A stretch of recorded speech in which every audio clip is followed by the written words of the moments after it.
तो मैं dissociation of base भी समझा रहा हूं और आयोनिक इक्विलिब्रियम का एक बहुत ही important concept, the concept of common ion effect, उसको भी इलस्ट्रेट कर रहा हूं।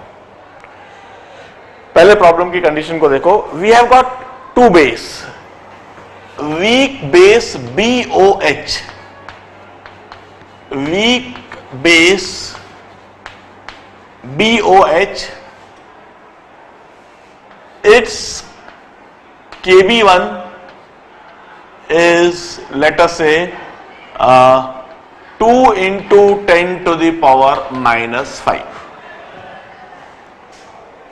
and another weak base, दूसरा एक और weak base बोलता हूं, another weak base, let us say DOH,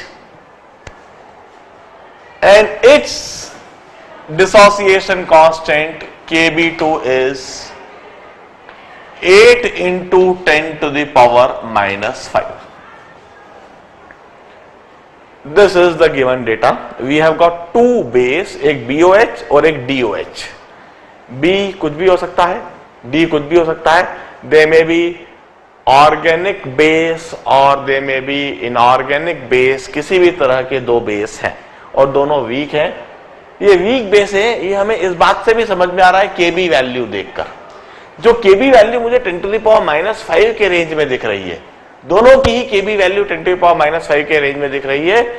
इस Kb वैल्यू को देखकर मैं कंक्लूड कर सकता हूं कि यह वीक बेस है.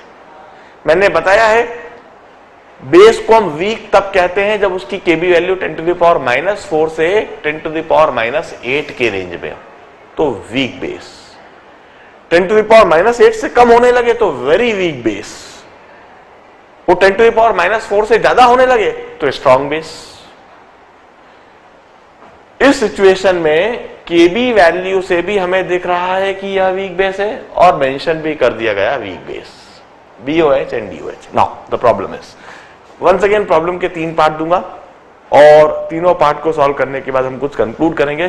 The first part is, if we have got 0.2 molar BOH, इसका डिग्री ऑफ डिसोसिएशन क्या होएगा, इसमें हाइड्रोक्सिल आयन कंसंट्रेशन क्या होएगा और इसकी POH वैल्यू क्या होगी. This is the first part of the problem.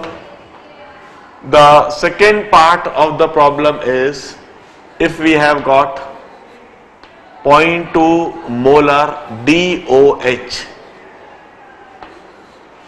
इसको मैं अल्फा 1 बोल देता हूं, इसका डिग्री ऑफ डिसोसिएशन अल्फा 2 क्या होएगा, इसमें हाइड्रोक्सिल आयन कॉन्सेंट्रेशन क्या होएगा और इसकी POH वैल्यू क्या होगी. यहां पहले दो part. And the third part of the problem is, if we have got a mixture of 0.2 molar BOH, 0.2 molar BOH भी है और 0.2 molar DOH भी है, इन दोनों का मिक्सचर है. अब मुझे बताइए इस सॉल्यूशन के अंदर BOH का degree of dissociation alpha 1 dash, DOH का degree of dissociation alpha 2 dash और hydroxyl ion concentration in the solution and the POH value of the solution. This is the problem. बड़े ध्यान से देखिए, पहले प्रॉब्लम को समझा देता हूं और प्रॉब्लम के रिजल्ट को भी, कंक्लूजन को भी, फिर उसको प्रिसाइसली सॉल्व करने का तरीका भी बताऊंगा. मैं इस प्रॉब्लम के माध्यम से वीक बेस के एनालिसिस को रिवाइज भी करा रहा हूं, रिकॉल भी करा रहा हूं, उसे इलस्ट्रेट भी करा रहा हूं और साथ में एक नया concept, the concept of common ion effect, उसका एक और अलग एस्पेक्ट, वह भी समझाने की कोशिश कर रहा हूं. पहला पार्ट बिल्कुल साधारण सा है. 0.2 molar BOH, dissociation of weak base का कंसेप्ट, ओस्टवाल्ड डाइल्यूशन लॉ का सीधा सीधा कंसेप्ट लगाना और सीधा सीधा आंसर लिखना है. इसमें अल्फा 1 OH नेगेटिव और POH बड़ी आसानी से अभी हम लिख देंगे। पहला पार्ट और दूसरा पार्ट सिमिलर है, बस दो वीक बेस है, दोनों के लिए दो अलग अलग सॉल्यूशन बनाए गए हैं। 1 लीटर पानी में 0.2 मोल BOH के डाले गए और दूसरी जगह पर भी 1 लीटर पानी लिया गया, उसमें 0.2 मोल DOH के डाले गए और इसमें डिग्री ऑफ डिसोसिएशन पूछा। जो सबसे इंपॉर्टेंट पार्ट होगा दूसरा पार्ट सॉल्व करना, तीसरा पार्ट सॉल्व करना। इसमें दोनों को मिला दिया गया, 1 लीटर सॉल्यूशन में 0.2 मोल BOH के भी है और 0.2 मोल DOH के भी है। अब इस सॉल्यूशन के अंदर BOH का डिसोसिएशन कितना होगा, DOH का डिसोसिएशन कितना होगा, OH नेगेटिव टोटल और POH क्या होगा। अब जो समझाना है कॉमन आयन इफेक्ट किस तरह से, भाई BOH और DOH का इधर जो भी कुछ आप डिग्री ऑफ डिसोसिएशन देखेंगे, इस जगह पर जब दोनों को मिला दिया गया तो दोनों में कॉमन आयन हो गया है। कौन सा है कॉमन आयन, हाइड्रोक्सिल आयन। इस हाइड्रोक्सिल आयन के कॉमन हो जाने से यहां कॉमन आयन इफेक्ट लगने लगेगा और उस कॉमन आयन इफेक्ट की वजह से यह दोनों इलेक्ट्रोलाइट एक दूसरे को सप्रेस करेंगे, एक दूसरे को दबाएंगे, एक दूसरे के डिसोसिएशन को कम करेंगे। अब इसके पहले कॉमन आयन इफेक्ट जब हम सोचते थे, जब हम लगाते थे, तब एक इलेक्ट्रोलाइट वेरी स्ट्रांग होता था और एक इलेक्ट्रोलाइट वेरी वीक होता था। तो हमने वहां पर कंक्लूड कर रखा था कि वेरी स्ट्रांग इलेक्ट्रोलाइट पर तो कोई फर्क नहीं पड़ेगा, मगर वेरी वीक इलेक्ट्रोलाइट बुरी तरह से दबा दिया जाएगा। मगर अब इस जगह पर जो कॉमन आयन इफेक्ट लग रहा है तो यहां डिफरेंस आ गया। इस जगह पर दो इलेक्ट्रोलाइट जिनके बीच में कॉमन आयन है, इन दोनों में से ऐसा नहीं है कोई एक वेरी स्ट्रांग हो, इसमें दोनों ही स्ट्रांग नहीं है, दोनों ही वीक है। BOH भी वीक है, DOH भी वीक है। अब जब इस तरह से दो वीक इलेक्ट्रोलाइट्स के बीच में कॉमन आयन इफेक्ट हो तब क्या होगा, हमारा कंक्लूजन होगा कि ये दोनों एक दूसरे को सप्रेस करेंगे, दोनों एक दूसरे को दबाएंगे, दोनों का ही डिसोसिएशन। इधर जब सिर्फ BOH था तो जो भी कुछ अल्फा 1 की वैल्यू थी, इस जगह पर अल्फा 1 डैश अल्फा 1 से कम हो जाएगा। और खास बात, इस जगह पर जो भी कुछ अल्फा 2 की वैल्यू आएगी, अल्फा 2 डैश की वैल्यू अल्फा 2 से कम होगी। मतलब BOH भी सप्रेस हो जाएगा और DOH भी सप्रेस हो जाएगा, दोनों एक दूसरे को सप्रेस करेंगे, दोनों का डिसोसिएशन सप्रेस हो जाएगा। और एक बड़ी इंटरेस्टिंग सी बात हम देखेंगे और वो यह, इनमें भी रिलेटिवली कौन स्ट्रांग है, BOH रिलेटिवली वीक है, DOH रिलेटिवली स्ट्रांग है। ये KB वैल्यू को देखकर हमें पता लग रहा है, इधर 2 × 10⁻⁵, इधर 8 × 10⁻⁵। तो DOH रिलेटिवली स्ट्रांग है और BOH रिलेटिवली वीक है। तो हम कहेंगे, हम देखेंगे कि रिलेटिवली वीक का सप्रेशन ज्यादा होगा और रिलेटिवली स्ट्रांग का सप्रेशन कम होगा। सप्रेस दोनों होंगे, मगर इनमें से भी जो बलवान है वो कम दबेगा और जो कमजोर है वो ज्यादा दब जाएगा। कैसे, जरा देखते हैं इसको मैथमेटिकली। सबसे पहले इसी को सॉल्व करने का फॉर्मूला हम रिकॉल करते हैं। इसमें ओस्टवाल डाइल्यूशन लॉ सीधा सीधा लगाना है। हम कहेंगे alpha is given by √of KB/C, degree of dissociation of very weak base in pure water is given by √KB/C। इससे ओस्टवाल डाइल्यूशन लॉ से हमने यह चीज लिख रखी है। और हाइड्रोक्सिल आयन कंसंट्रेशन जो हम लिखेंगे, दैट इज C अल्फा और √of KB/C। और POH वैल्यू जिसे हमने कहा था negative log of hydroxyl ion concentration, और जो है half of PKB minus log C। ये चीज हमने लिख रखी है। मैं इन्हीं फॉर्मूले को इधर अप्लाई करूंगा। सबसे पहले डिग्री ऑफ डिसोसिएशन अल्फा लिख देता हूं, √of KB/C। KB is 2 × 10⁻⁵, concentration is 0.2। KB/C जब मैं करूंगा तो होएगा 10⁻⁻⁴, अंडर रूट करूंगा तो 10⁻⁻²। अल्फा 1 इज 10⁻⁻² और this would be 1%। This is alpha 1। Hydroxyl ion concentration, degree of dissociation 1%, बिल्कुल 2% से कम है, वीक बेस है इसलिए इसका डिसोसिएशन 2% से कम आना चाहिए और आ भी रहा है। हाइड्रोक्सिल आयन कंसंट्रेशन के लिए सी अल्फा कर लो, कॉन्सेंट्रेशन दिया हुआ है, अल्फा दिया हुआ है, hydroxyl ion concentration would be 2 into 10⁻⁻² molar. और पीओएच वैल्यू के लिए negative log of hydroxyl ion concentration means minus log of 2 into 10⁻², 2 minus log 2, 2 minus log 2, log 2 is 0.3, so this is 1.69 or 1.7 simply. This is the pOH value and this is the hydroxyl ion concentration in the solution or a degree of dissociation 1%. चीजों को बड़े ध्यान से देखें, alpha निकाल लिया, hydroxyl ion concentration के लिए सी अल्फा कर दिया और पीओएच के लिए negative log of hydroxyl ion concentration कर दिया और डेफिनेशन लगा के यह तीनों चीज लिख दी है। अब इसी तरह से मैं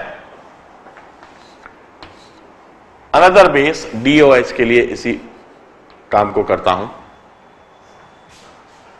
alpha 2 is once again under root of Kb by C, Kb is 8 into 10⁻⁵, C is 0.2, so this comes out to be 8 into 10⁻⁵ upon 0.2, so that would be equal to 4 into 10⁻⁴, 2 into 10⁻², 2 into 10⁻⁻², which is equal to 2%, exactly 2% के बराबर आ रहा है।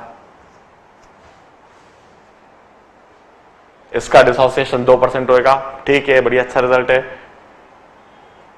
Dilution law लगाने के लिए degree of dissociation 2% या उससे कम ही होना चाहिए और उतना ही आ रहा है। OH negative concentration is C alpha, OH negative concentration is C alpha, concentration into alpha, so this comes out to be 4 into 10⁻³ molar. This is hydroxyl ion concentration. और pOH के लिए negative log of hydroxyl ion concentration, negative log of hydroxyl ion concentration, मैंने शायद एक छोटी सी गलती उधर कर दी है, मैं उस गलती को यहीं का यहीं सुधार दूं। इधर हाइड्रोक्सिल आयन कंसंट्रेशन जो है यह 10⁻³ है और इधर पीओएच जो आएगा 2.7 आएगा। ये गलती मुझे इधर देखकर समझ में एकदम से आ गई थी कि यहां जब 10⁻² है इंटू 0.2 जब करूंगा तो 2 into 10⁻³ होना चाहिए और जब नेगेटिव लॉग लूंगा तो 3 minus log 2 होएगा। इस जगह पर कई बार इस तरह की जब गलती होती है तो हम इमीडिएटली सुधार भी लिया करें। हाइड्रोक्सिल आयन कंसंट्रेशन के लिए सी अल्फा कर रहा हूं, concentration is 0.2, alpha is 2 into 10⁻², दोनों का प्रोडक्ट ले रहा हूं, सी अल्फा कर रहा हूं, 4 into 10⁻³। अब मैं पीओएच लेता हूं तो negative log of 4 into 10⁻³ means 3 minus log 4, 3 minus log 4 and log 4 is 0.6, 3 minus log 4 would be 2.4, इसका जो पीओएच आएगा 2.4। This is how we'll solve the first and second part. First और सेकेंड पार्ट जो problem के हैं उसमें सिर्फ और सिर्फ एनालिसिस ऑफ वीक बेस को देखना, उसको समझना, उसको आइडेंटिफाई करना, उसमें ओस्टवाल्ड डाइल्यूशन लॉ अप्लाई करना, ओस्टवाल्ड डाइल्यूशन लॉ के यह रिजल्ट अप्लाई करना डिग्री ऑफ डिसोसिएशन के लिए, हाइड्रोक्सिल आयन कंसंट्रेशन के लिए और पीओएच वैल्यू के लिए। और अल्फा के बाद सी अल्फा करा और नेगेटिव लॉग ऑफ हाइड्रोक्सिल कर दिया पीओएच के लिए और सॉल्व करके एक्सप्रेशन लिख दिया। ये तो मैंने सिर्फ इलस्ट्रेट करा और रिवाइज कराया जो बेस के बारे में समझाया था। इस प्रॉब्लम के द्वारा जो मैं नया कंसेप्ट ऐड करना चाहता हूं वो थर्ड पार्ट से ऐड करूंगा। तीसरे पार्ट को समझेंगे बड़े ध्यान से।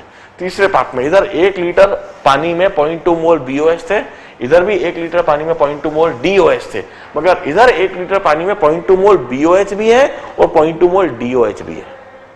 अब इस जगह पर दोनों का डिसोसिएशन कैसे डिटरमाइन करा जाए, कॉमन आयन इफेक्ट कैसे लगाया जाए? क्या इस जगह पर डाइल्यूशन लॉ डायरेक्टली लगाया जा सकता है? कभी नहीं। इस जगह पर डायरेक्टली डाइल्यूशन लॉ नहीं लगाया जा सकता। क्यों नहीं लगाया जा सकता? जरा थ्योरी देखें। मैंने डाइल्यूशन लॉ सिखाते समय साफ साफ कहा है, this law apply only when a weak base is added in pure water. Pure water में सिर्फ एक वीक बेस डाला गया हो तो डाइल्यूशन लॉ लगता है। अन्यथा यदि दो दो बेस पड़े हुए हो पानी के अंदर तो उनके लिए सेपरेटली द डाइल्यूशन लॉ नहीं लगाया जा सकता। अब इधर दोबारा सोचना पड़ेगा, नया कंसेप्ट से सोचना पड़ेगा, नए तरीके से सोचना पड़ेगा, कॉमन आयन इफेक्ट का एप्लीकेशन सोचना पड़ेगा। कैसे सोचेंगे जरा ध्यान से समझेंगे। अब हम कहते हैं सॉल्यूशन के अंदर BOH है और वह डिसोसिएट निश्चित होगा, वह B पॉजिटिव और OH नेगेटिव देगा। सॉल्यूशन के अंदर DOH है, वह भी डिसोसिएट होगा और वह भी डिसोसिएट होकर D पॉजिटिव और OH नेगेटिव देंगे और वहां पर यह दोनों रिएक्शन डायनामिक इक्विलिब्रियम में होगी। You may call it simultaneous dynamic equilibrium of the two reactions. BOH और DOH दोनों का एक साइमल्टेनियस डायनामिक इक्विलिब्रियम है और इस डायनामिक इक्विलिब्रियम में हाइड्रोक्सिल आयन दोनों के बीच में कॉमन है। अब हमने 0.2 मोल्स BOH के लिए है, 0.2 मोल्स DOH के लिए है। हम सीधा इक्विलिब्रियम कंडीशन पर जो कंसंट्रेशन होंगे वह लिखते हैं और मैं कलर भी चेंज करता हूं जिससे कि क्लियर कट डिफरेंस दिखता रहे। पहले अल्फा 1 डिसोसिएशन था, इस बार अल्फा 1 डिसोसिएशन नहीं रहेगा, अल्फा 1 डैश। और पहले ही बता चुका हूं कि अल्फा 1 डैश जो है अल्फा 1 से कम रहना है, 1% से कम आना है कॉमन आयन इफेक्ट की वजह से। तो 0.2 मोल में से 0.2 into alpha 1 dash, 0.2 minus 0.2 into alpha 1 dash, इतने मोल्स डिसोसिएट हो जाएंगे और इतने मोल्स बचे रह जाएंगे। हमने 0.2 मोल्स लिए थे और 0.2 मोल्स में से 0.2 इंटू अल्फा 1 डैश मोल्स कम हो जाएंगे और इसके बन जाएंगे 0.2 इंटू अल्फा 1 डैश और इसके बन जाएंगे 0.2 इंटू अल्फा 1 डैश। इसी तरह से DOH के लिए लिख देता हूं, 0.2 मोल्स लिए हैं मगर इस 0.2 मोल्स में से 0.2 माइनस 0.2 इंटू अल्फा 2 डैश, इसके 0.2 into alpha 2 dash, 0.2 into alpha 2 dash.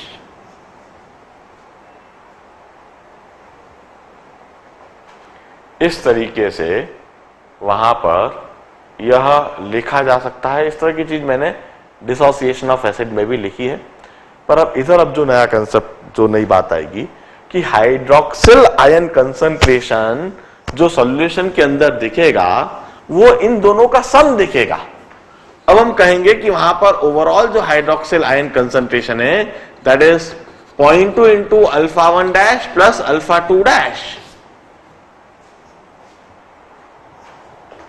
वैसे नीचे लिख देता हूं हाइड्रोक्सिल आयन कंसंट्रेशन, क्योंकि हाइड्रोक्सिल आयन दोनों ही रिएजेंट से आ रहा है, इसलिए हाइड्रोक्सिल आयन कंसंट्रेशन जो होगा वह 0.2 into alpha 1 dash plus alpha 2 dash, इन दोनों को मैंने ऐड कर दिया।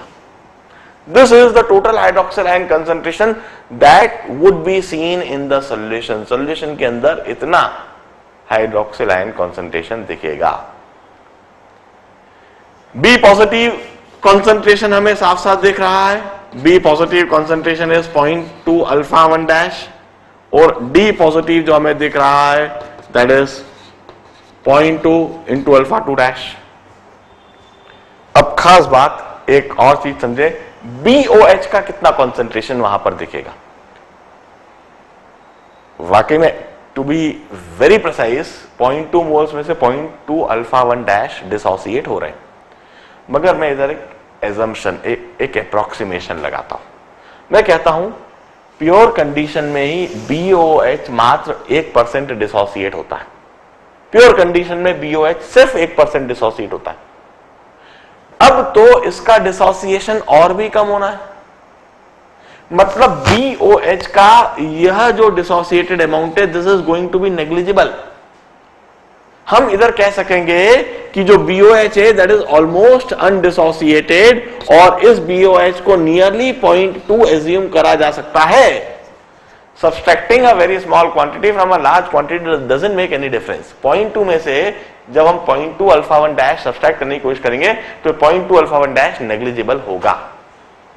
इसी तरीके से यही एजम्पशन हम DOH के लिए लगा देंगे। This is called brilliant assumption. कोई भी इक्वेशन, कोई सा भी कंसेप्ट लगाने से पहले ये सारी बातें हमको यहीं पर सोचना होंगी, लिखते से। DOH भाई पहले ही प्योर कंडीशन में ही जो DOH है वहां मात्र 2% डिसोसिएट होता है प्योर कंडीशन में। तो प्योर कंडीशन में ही हम ये मान लेते हैं कि DOH ऑलमोस्ट अनडिसोसिएटेड, सॉल्यूशन में 0.2 मोल्स ही दिखेंगे लगभग। तो इधर तो मैं कहता हूं कि कॉमन आयन इफेक्ट होने की वजह से DOH का डिसोसिएशन और भी सप्रेस होना है, और भी कम होना है, तो 2% से तो कम ही डिसोसिएट होएगा, मतलब DOH भी लगभग 0.2 मोल्स ही सॉल्यूशन में दिखाई देंगे। हम यह ब्रिलियंट एजम्पशन लगा सकते हैं। हम कहेंगे अब जो आपका सॉल्यूशन दिखाई दे रहा है उस सॉल्यूशन में यह सभी आयंस और मॉलिक्यूल्स की कंसंट्रेशन होएगा। अब सॉल्यूशन के अंदर हाइड्रोक्सिल आयन कंसंट्रेशन तो इन दोनों का सम होएगा, क्योंकि दोनों से आ रहा है और दोनों एक ही सॉल्यूशन में है, तो दोनों ऐड अप हो जाएंगे। 0.2 alpha 1 dash plus 0.1 alpha 1 dash, जिसको 0.2 into alpha 1 plus alpha 2 dash ऐसे हम लिख सकते हैं। अब B पॉजिटिव सिर्फ पहली रिएक्शन से आ रहा है, तो ऐसा कैसे लिखा? D पॉजिटिव सिर्फ दूसरी रिएक्शन से आ रहा है, तो ऐसा कैसे लिखा? और BOH और DOH, इसमें हमने एजम्पशन लगाया। इस एजम्पशन को बड़ी अच्छी तरीके से समझो। हम इधर भी एजम्पशन लगाते थे, ओस्टवाइल डाइल्यूशन लॉ में भी एजम्पशन लगा हुआ था, इधर भी और इधर भी वही एजम्पशन हमने कहा कि इधर लगेगा कि ये BOH कोई खास डिसोसिएट नहीं हो रहा है, और BOH का अमाउंट हम 0.2 ही कह सकते हैं, DOH का अमाउंट भी हम 0.2 ही कह सकते हैं। अब क्या कंसेप्ट लगाएंगे इसके बाद? इसके बाद हम कहते हैं कि यदि इस सॉल्यूशन में BOH है, उसका डिसोसिएशन हो रहा है और वो डायनामिक इक्विलिब्रियम कंडीशन में है, तो BOH की जो KB डेफिनेशन है, जो हम ऐसे लिखेंगे KB1, the KB definition of BOH must always hold. यह डेफिनेशन होल्ड करना चाहिए। This is the KB definition of BOH। KB1 would be equal to B positive into OH negative upon BOH। ये definition hold करना ही चाहिए। इसी तरीके से उस सॉल्यूशन में DOH है, ये भी डिसोसिएट हो रहा है, और यह डिसोसिएशन फिनोमेना भी डायनामिक इक्विलिब्रियम में। यदि यह डायनामिक इक्विलिब्रियम में है तो DOH का KB2 इक्वेशन, KB2 डेफिनेशन, वह डेफिनेशन भी होल्ड करना चाहिए, उसकी वैल्यू होल्ड करना चाहिए। मैं DOH के लिए डिसोसिएशन कांस्टेंट की इक्वेशन भी लिख देता हूं। KB2 is D positive into OH negative upon DOH। यह KB1 और KB2, यह दोनों डेफिनेशन होल्ड करना चाहिए। अब यदि यह डेफिनेशन होल्ड करना चाहिए तो मैं इस डेफिनेशन को अप्लाई करता हूं। I will plug in all the values into this equations and then I will try to solve it. देखिए इस तरह से KB1 लिखता हूं। KB1 है 2 into 10 to the power -5 is equal to B positive. B positive है 0.2 alpha 1 dash, OH negative. OH negative लिखता हूं 0.2 into alpha 1 dash plus alpha 2 dash upon BOH 0.2, जो कि इससे कैंसिल हो जाएगा। और इसके बाद KB2 डेफिनेशन लिखता हूं 8 into 10 to the power -5 is equal to 0.2 into alpha 2 dash into 0.2 into alpha 1 dash plus alpha 2 dash upon 0.2, ये 0.2 कैंसल्ड। और फाइनली जो मुझको दो इक्वेशन मिली, दो वेरिएबल है और दो इक्वेशन है, मैं लिख सकता हूं alpha 1 dash into alpha 1 dash plus alpha 2 dash is equal to 10 to the power -4। और दूसरी equation alpha 2 dash into alpha 1 dash plus alpha 2 dash is equal to, this is equal to 4 into 10 to the power -4। हमें दो equations मिल गई हैं, दो variables मिल गए हैं, हम इन्हें सॉल्व कर सकते हैं। सॉल्व करने के लिए मैं कहूंगा अल्फा दोनों को डिवाइड कर दीजिए, alpha 2 dash upon alpha 1 dash is equal to 4 और alpha 2 dash is equal to 4 times alpha 1 dash, और इसे मैं इधर सब्स्टिट्यूट कर देता हूं। Alpha 2 dash is equal to 4 times alpha 1 dash, इधर सब्स्टिट्यूट कर देता हूं।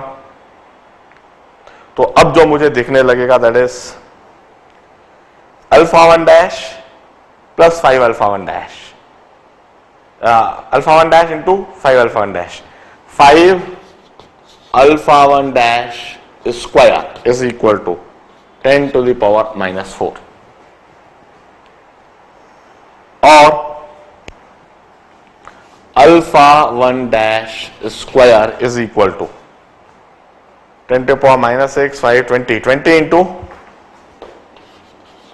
10 to the power -6। Alpha 1 dash के लिए अंडर रूट ले लेता हूं, 10 to the power -3 दिखने लगा, 20 का अंडर रूट, 20 का under root that is 4.2 something, 4.2 into 10 to the power -3 और 0.42%। अल्फा 1 की वैल्यू 0.42%।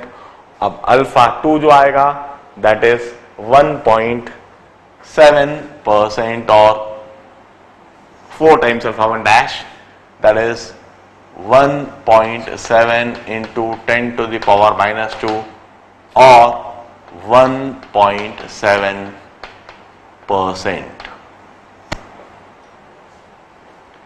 खास तो यही चीज समझना है सबसे पहले।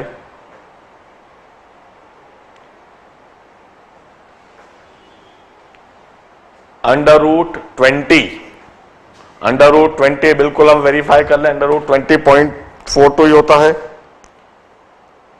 20 अंडर रूट 4.4 इनफैक्ट 4.4 लिखता हूं मैं इधर, 0.44% और 4.4 से 1.8 हो गया, 1.8 और इधर 1.8%। This is the exact calculation done. This is the result. अब हम इस बात को ऑब्जर्व करें। सबसे पहली बात, प्योर कंडीशन में BOH 1% डिसोसिएट होता था। कॉमन आयन इफेक्ट की वजह से अब यह 1% डिसोसिएट नहीं हो रहा है, डिसोसिएशन कम हो गया है और यह डिसोसिएशन कम होके 0.44% रह गया है। ये जो अल्फा 1 डैश है इसकी जो वैल्यू आई है यह 4.4 इंटू 10 to the power -3 और 0.44%। The dissociation of BOH is suppressed from 1% to 0.44%. Not only the dissociation of BOH is suppressed, dissociation of DOH भी suppress हो गया है। जो DOH प्योर कंडीशन में, प्योर वाटर के अंदर 2% डिसोसिएट होता था, वही DOH अब 1.8% डिसोसिएट हो रहा है। वही DOH 1.8% डिसोसिएट हो रहा है, मतलब DOH का डिसोसिएशन भी सप्रेस हो गया है। दोनों का ही डिसोसिएशन सप्रेस हो गया है। मगर खास बात देखिए, BOH जो रिलेटिवली वीक था, इसका डिसोसिएशन कुछ ज्यादा सप्रेस हो गया, आधा रह गया, सीधा 1% से सीधा 0.4%। जबकि DOH का डिसोसिएशन सप्रेस हुआ है, मगर उतना नहीं हुआ जितना BOH का, इसका भी कम हुआ है, 2% से 1.8%। दोनों का डिसोसिएशन सप्रेस हुआ, दोनों ने एक दूसरे को दबाया कॉमन आयन इफेक्ट की वजह से। और अब हाइड्रोक्सिल आयन कॉन्सेंट्रेशन इधर से हम लिख सकते हैं, α1 प्लस α2 ऐड कर दें दोनों को। α1 प्लस α2 जब हम ऐड करेंगे तो यह आएगा 2.2 into 10 to power 2.2 into 10 to power -2, 2.2 into 10 to the power -2.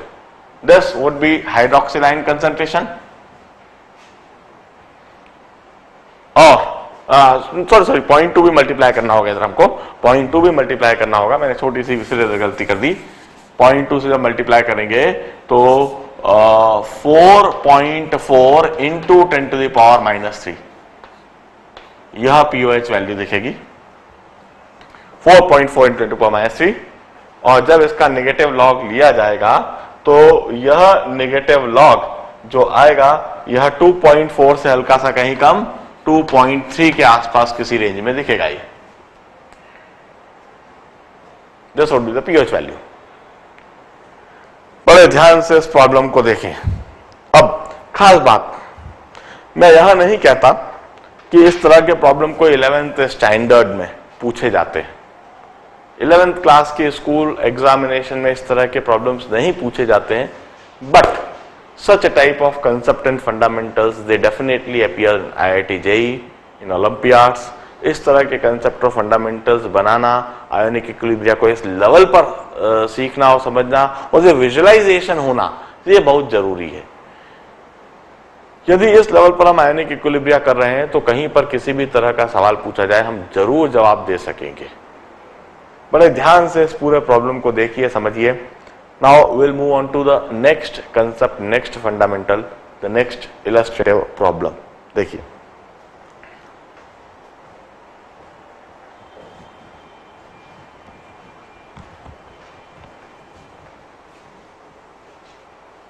now let's move on to the another illustration. Ethyl alcohol C2H5OH, C2H5OH ethyl alcohol. ऐसे आप देखोगे तो यह OH दिख रहा है, बेस दिखता है यह in the first appearance. Taste करके देखो, कड़वा लगेगा, ऐसा लगता है कि यह बेस है, मगर क्या है वाकई में बेस है? द फैक्ट इज कि इथाइल अल्कोहल बेस नहीं है, in fact it's a very very weak acid. Ethyl alcohol is a very very weak acid. In its aqueous solution, it dissociates like this. Aqueous solution में यह इस तरह से dissociate होता है। एंड लेट अस से it's Ka value is 10 to the power -15। यह Ka value दी हुई है।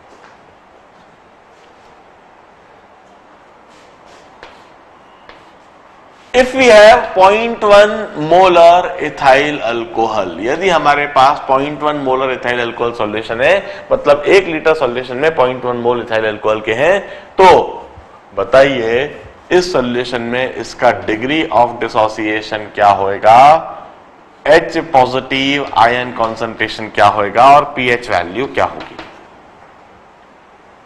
Now this is the problem.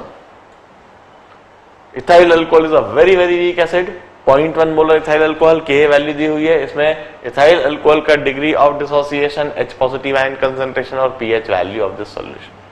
अब इस सिचुएशन को, इस प्रॉब्लम को कैसे डील करेंगे? एकदम से करने वाले तेजी से ये सोचेंगे कि वेरी वीक एसिड तो डाइल्यूशन लॉ लगा दें, डाइल्यूशन लॉ लगा के वो इस तरह से कर देंगे, alpha is equal to under root of K A by C, under root of K A की जगह लिख देंगे 10 टू द पावर -15, सी की जगह पर 0.1, तो 10 to the power -7 this alpha, और फिर H पॉजिटिव आयन कंसंट्रेशन की जगह सी अल्फा, और सी अल्फा लिखकर 10 टू द पावर -8, और फिर pH value 8।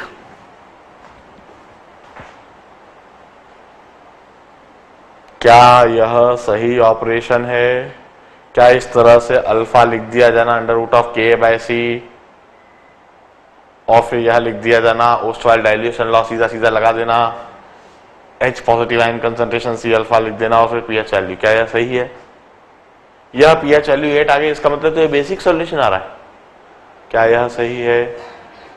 This is a wrong operation, यह गलत ऑपरेशन है। इधर गलती क्या है, हमने क्या सोचने में गलती करी, मैं समझाता हूं। इथाइल अल्कोहल वीक एसिड है, वेरी वेरी वीक एसिड है, और जरा के वैल्यू देखिए, in fact it's weaker then water even, ये वाटर से भी ज्यादा वीक है, यह वाटर से भी कम H पॉजिटिव आयन देता है। इससे आने वाले H पॉजिटिव आयन इससे कहीं ज्यादा H पॉजिटिव आयन तो वाटर से आ जाते हैं। इस केस में जब इथाइल अल्कोहल को पानी के अंदर डाला गया है तो सिर्फ इथाइल अल्कोहल का ही डिसोसिएशन सोचना गलत होगा। इस जगह पर हमें वाटर का डिसोसिएशन भी अकाउंट करना होगा, वाटर से आने वाले H पॉजिटिव आयन भी अकाउंट करने होंगे, और वहां पर वाटर के साथ इसका कॉमन आयन इफेक्ट भी सोचना होगा। ये सारी बात सोचकर हम इसका प्रॉपर एनालिसिस कर पाएंगे और प्रॉपर pH वैल्यू और H पॉजिटिव आयन कंसंट्रेशन बता पाएंगे। देखिए किस तरह से 0.1 मोलर इथाइल अल्कोहल है और इसका डिग्री ऑफ डिसोसिएशन में अल्फा मान लेता हूं, तो 0.1 इंटू 1 माइनस अल्फा, इसका 0.1 अल्फा और इसका भी 0.1 अल्फा। ध्यान रहे यह इथाइल अल्कोहल ऑलमोस्ट अनडिसोसिएटेड रहेगा, एक ब्रिलियंट अजम्पशन लगाते हुए हम इसको 0.1 ही कह देंगे, जबकि 0.1 अल्फा 0.1 अल्फा। इसके साथ में वाटर का डिसोसिएशन भी हमें अकाउंट करना है, और वाटर को डिसोसिएट होते हुए देखना है, हाइड्रोक्सिल आयन और H पॉजिटिव आयन वाटर से आते हुए सोच रहे हैं, और लेटर से वाटर से X हाइड्रोक्सिल आयन और H पॉजिटिव आयन आ गए। वाटर अब 10 टू पावर -7 मोल से डिसोसिएट नहीं होगा, वो तो प्योर कंडीशन में होता था। इथाइल अल्कोहल की प्रेजेंस में उसका डिसोसिएशन कम हो जाएगा और कम होकर कुछ X रह जाएगा, हमें नहीं पता कितना है, वेरिएबल के रूप में ले लिया, सॉल्व करके हम निकालेंगे। अब हम कहते हैं सॉल्यूशन के अंदर H पॉजिटिव आयन कंसंट्रेशन जो हमें दिखेगा that is X plus 0.1 alpha, hydroxyl ion concentration X, और इथॉक्साइड आयन कंसंट्रेशन और इथाइल अल्कोहल कंसंट्रेशन लिखा हुआ दिख रहा है। अब हम कहेंगे इस सॉल्यूशन में दो इलेक्ट्रोलाइट्स हैं, एक तो इथाइल अल्कोहल और एक वाटर। इन दोनों के लिए एक कांस्टेंट डिफाइन है, वह कांस्टेंट की वैल्यू होल्ड करना चाहिए।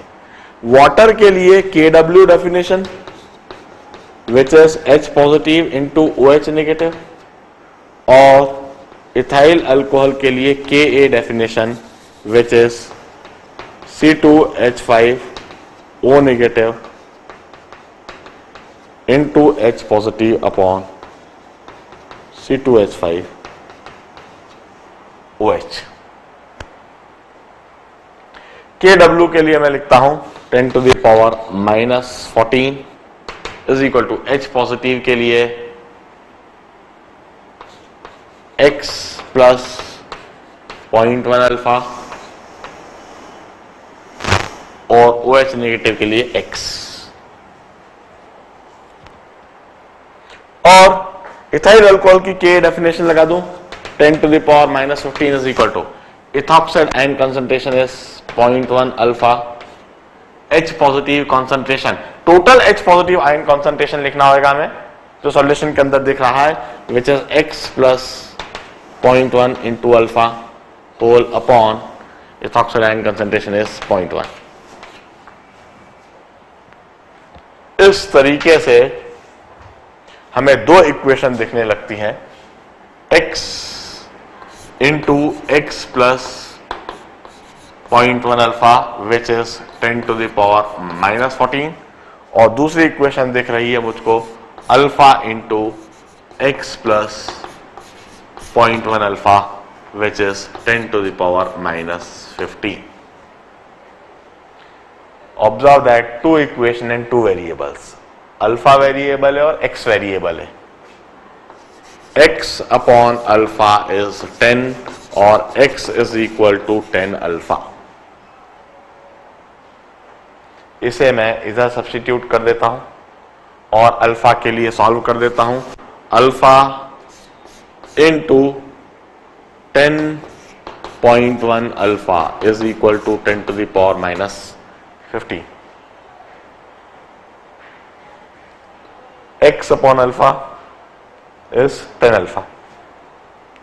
Or in this manner I will solve for alpha. इधर से मुझे अल्फा की वैल्यू मिल जाएगी. Alpha square is something 10 to the power -8 के रेंज में.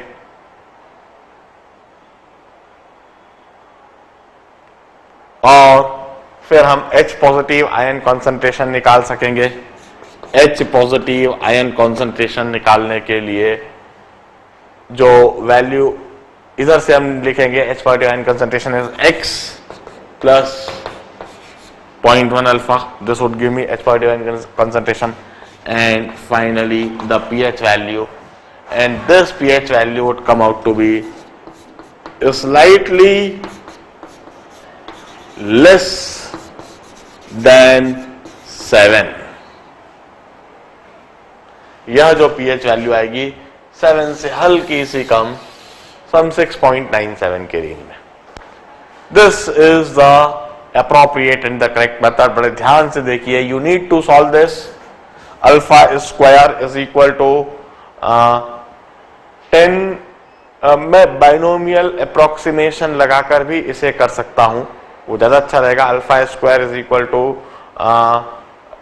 10 upon 1.01 into 10 to the power -16.